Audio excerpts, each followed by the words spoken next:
महाराष्ट्रामध्ये जी अतिवृष्टी चाललेली आहे त्याच्यात आणि विजांच्या कडकडाटामध्ये मोठ्या प्रमाणात लोकांचा मृत्यू होतो आहे। अजूनही अतिवृष्टीमध्ये ज्या पद्धतीनं शेतकऱ्यांचं पिकाचं नुकसान झालं, जमीन खरवडून गेल्यात, अजूनही कुठं सर्वे सुरू झालेला नाही। सरकार फक्त घोषणा आणि घोषणा आणि घोषणा। ईडीचं सरकार आल्यापासून घोषणेचा पाऊस पडतो आहे आणि तेवढंच नैसर्गिक आपत्ती या राज्यावर सातत्याने येते आहे।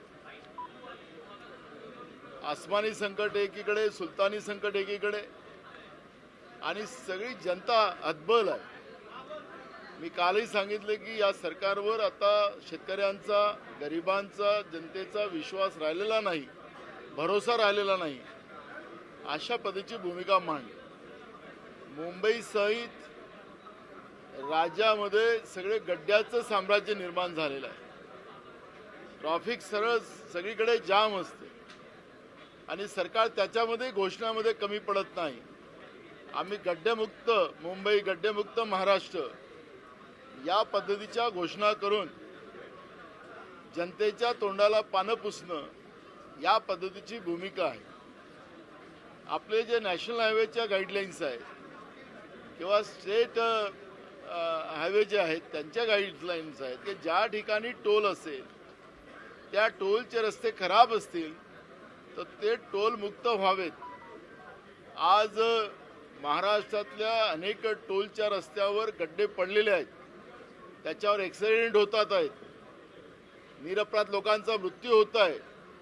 समृद्धी मार्गासारखं राज्याची समृद्धी करायला निघालेले राज्यकर्ते जनतेच्या जीवावर बेतलेले आहेत। मोठ्या प्रमाणात लोकांचा मृत्यूचा सापळा त्या ठिकाणी रचण्याचं पाप राज्यातलं भाजप-प्रणीत सरकार करते आहे।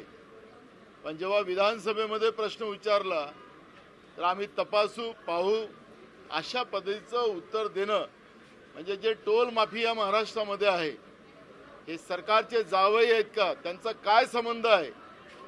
जनतेची दिवसाढवळ्या लूट चालू आहे, लोकांना त्रास होते आहे, लोकांचा जीव जाते आहे, पण सरकार त्यांच्यावरही कारवाई करायला तयार नाही। आज महाराष्ट्रामध्ये सरकार आहे की नाही आहे अशा पद्धतीचं चित्र आज निर्माण झालेलं आहे। प्रशासकीय व्यवस्थेमध्ये अनास्था निर्माण झालेली आहे आणि सामान्य लोकांना त्या ठिकाणी त्रास होते आहे। मोठ्या प्रमाणात प्रशासकीय व्यवस्थेमध्ये जनतेकडून लुटलं जात आहे, लोक सैरावैरा होत आहे, तरी सरकारला काळजी नाही। अशा पद्धतीचं चित्र आज महाराष्ट्रामध्ये निर्माण झालेलं आहे। सरकारला विधानसभेत प्रश्न विचारले तरी उत्तर द्यायला तयार नाही।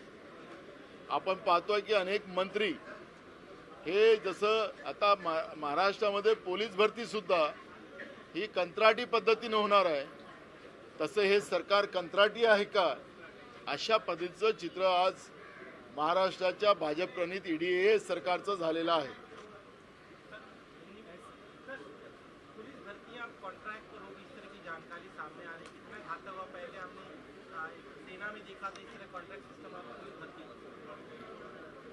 देखो, महाराष्ट्र की सरकार जो एक कंत्राट बेसिक पे है ऐसा ही लग रहा है, क्योंकि मैंने आज विधानसभा में भी पॉइंट ऑफ प्रोसीजर के आधार पर एक प्रश्न पूछा विधानसभा अध्यक्ष जी को। आपने देखा होगा कि ये जो विधानमंडल की अभी ये जो 2019 के बाद जो लोक प्रतिनिधि आए और उसके बाद में सरकार बनी, सरकार बनने के बाद कोरोना का कहर शुरू हुआ, उस समय में विधानमंडल की कमेटियां नहीं बनी और अभी भी जो है अभी भी विधानमंडल की कमेटियां नहीं बनी। तो मैंने अध्यक्ष जी को पूछा तो अध्यक्ष जी ने कहा कि आपको पता है कि राज्य में राजकीय परिस्थिति क्या है। अध्यक्ष जी का ये काम नहीं कि राजकीय परिस्थिति क्या हो, जो गट डिसाइड किए उनके एमएलए हर एक कमेटी में उनके आधार पर दिया जाता है, वो एकदम प्रोसीजर है।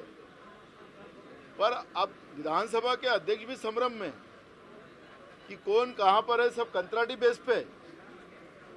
राज्य में मुख्यमंत्री, दो उप मुख्यमंत्री और कितने और उप मुख्यमंत्री हो गए पता नहीं। रोज मुख्यमंत्री बदल रहे उसकी तरह चर्चा है।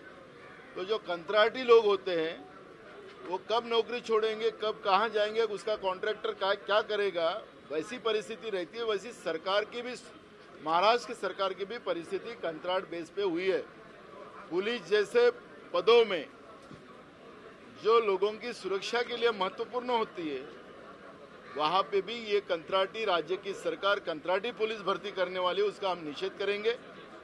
और यह ऐसा होगा ही नहीं।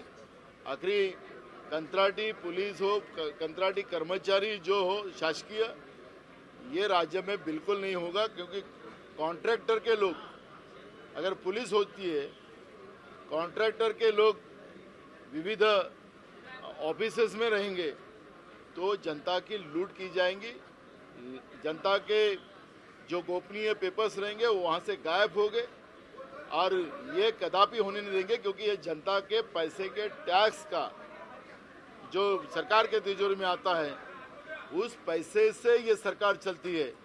और जो जनता से टैक्स लिया जा रहा, तो उनकी सेवा करना ये सरकार की जवाबदारी होती है, या उनको लूटने की नहीं होती है। तो इसलिए हम पूरे तरह से कंत्राटी पुलिस जो भर्ती महाराष्ट्र में होने वाली है, उसका विरोध कांग्रेस पार्टी करेगी। समृद्धि महामार्ग के लिए आपने कहा है कि हमने जब मुख्यमंत्री एकनाथ शिंदे जी से जब सवाल किया था, तो उन्होंने ये कहा कि हम वहाँ पे पेड़ लगाएंगे। क्या हरियाली से वहाँ के एक्सीडेंट रुकने वाले हैं? आपका भी मत क्या है? और हमने एकनाथ शिंदे जी का भी मत जानना चाहा, तो बोले कि हम हरियाली लगाएंगे। उसके बाद भी उन्होंने कोई ज्यादा आंसर नहीं दिया। वो रास्ते में बड़े पैमाने में करप्शन हुआ है। जो रोड की क्वालिटी होना, उसमें जो मटेरियल डालना चाहिए था, वो एस्टिमेट में प्रोविजन की गई है, लेकिन वो सब केमिकल्स और उसके जो मटेरियल थे उसमें यूज़ किए गए नहीं। सिर्फ स्लैब डाला गया है। स्लैब का काम पानी रोकने का होता है, लेकिन यहाँ पर टायर की गाड़ियाँ चलती है। टायर की गाड़ियों में एयर भरना, तो उसका कारण ही है कि वो रास्ता ही डिफॉल्ट बना हुआ है। अगर ये सरकार में हिम्मत हो तो ड्रोन के माध्यम से, जो अभी एडवांस टेक्नोलॉजी के ड्रोन आए बड़े बड़े, उससे ऑडिट हम उसमें किया जा सकता है रोड का। अगर ये सरकार में हिम्मत है, अगर ये सरकार भ्रष्टाचारी नहीं हो, ये तो खुद को उनके आका जो है प्रधानमंत्री नरेंद्र मोदी वो भ्रष्टाचार के बारे में बोलते रहते हैं। तो ये सरकार को हमारा सवाल है, अगर हिम्मत हो तो ये ऑडिट स्ट्रक्चर जो रोड का है वो ड्रोन के माध्यम से अगर चेक करे तो कल पता चल जाएगा कि रोड में डिफॉल्ट है, उसमें बड़े पैमाने में भ्रष्टाचार किया गया है, और इसमें इसलिए लोगों की मौत वहाँ पे हो रही है, निर्दोष लोगों की मौत हो रही है। उसकी जवाबदारी राज्य के ईडी सरकार की जाती है। और ये स्पष्ट हो चुका है, क्योंकि जिस दिन बुल्ढाना में एक्सीडेंट हुआ, जिस दिन वहाँ पे बस में लोग मारे गए थे, वहाँ पर उनकी लाशें जलाई जा रही थी, और राजभवन में हमारे मुख्यमंत्री वहाँ जयघोष कर रहे थे। इसका मतलब है कि इनको कौन मर रहा है, कौन जी रहा है, ये सरकार को लेना देना नहीं है। पैसा लूटने का काम, क्योंकि वहाँ पर भी जो टोल वसूली का काम दिया गया है, इनके बगल बच्चों को ही दिया गया है, और ये जनता को लूटने के सिवा ये सरकार को दूसरा कुछ नहीं आता, ये उसमें स्पष्ट होता है। विधानसभेचे सदस्य नितेश राणे म्हणतात सर दूसरा हफ्ता चला विधानसभा सत्र का, नेता विपक्ष कब तक चुना जाएगा, क्या कोई दिक्कत समस्या आ रही, इस पे क्लैरिटी दे दे। एक दूसरा, आप लोग का जब प्रोटेस्ट होता था पहले एनसीपी में बहुत सारे विधायक दिखाई देते थे, अब सिर्फ 2 या 3 विधायक दिखाई देते हैं। क्या आपको लग रहा है कि दोनों कैंप के बीच में डील हो गई, समझौता हो गया? प्रदेशाध्यक्ष लेकिन देखो, राष्ट्रवादी में क्या चल रहा है ये हमारा दायित्व नहीं बनता। उनका जवाब उनके नेता शरद पवार जी देंगे। लेकिन हमारा अपोजिशन लीडर का जो मामला है वो शायद अब जल्दी होगा, लेकिन जो 1 हफ्ते का जो अधिवेशन हुआ और अभी दूसरा दिन चल रहा है सेकंड वीक का, इसमें कांग्रेस ने अपोजिशन का पूरा भूमिका जो जनता को उम्मीद थी उस आधार पर हमने किया है। सरकार को हर मुद्दे में हमने घेरा है, जनता के सवाल रखकर सरकार को जवाब देने को लगाया है।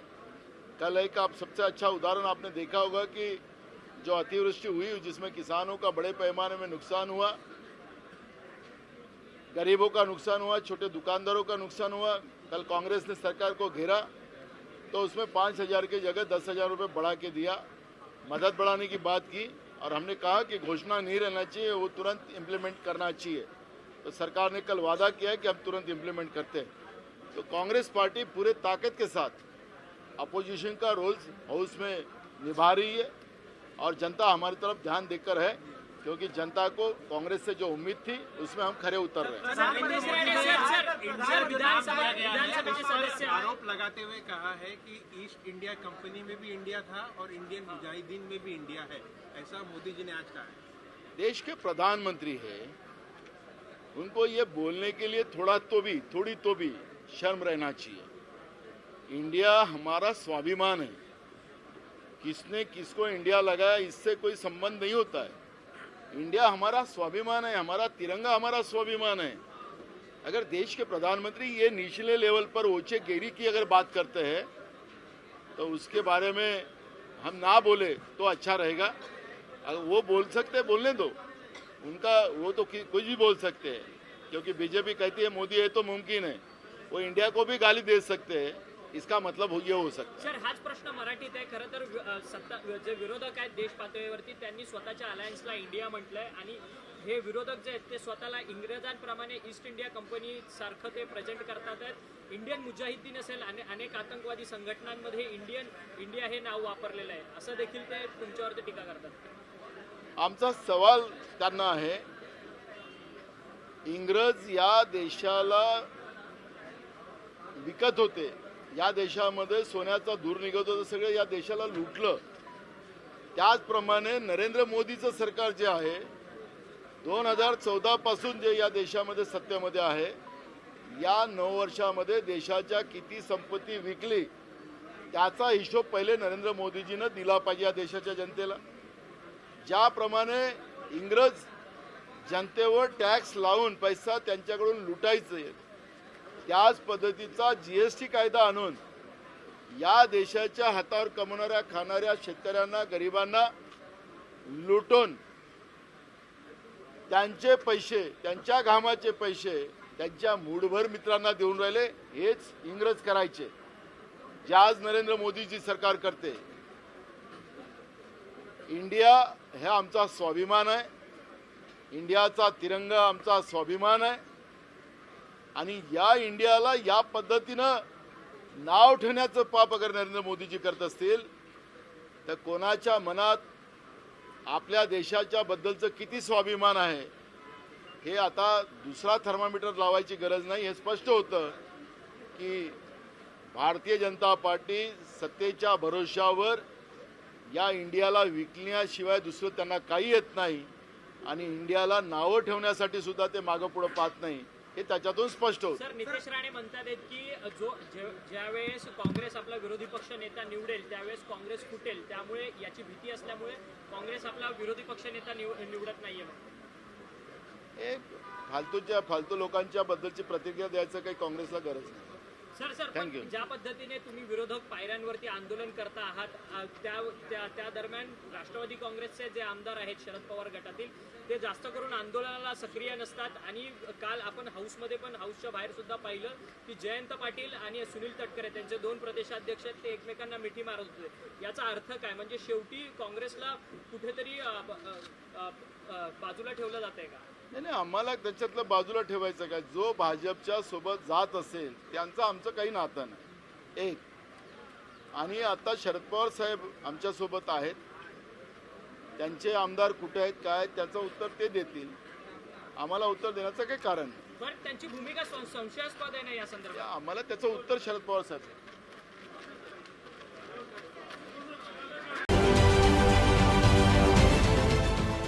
देश विदेशातील प्रत्येक घडामोडींचे लाईव्ह अपडेट मिळवण्यासाठी आता साम टीव्हीच्या सर्व सोशल मीडिया प्लॅटफॉर्मला लाईक, फॉलो आणि सबस्क्राईब करा। तसंच सर्व नोटिफिकेशनसाठी बेल आयकॉन प्रेस करायला विसरू नका.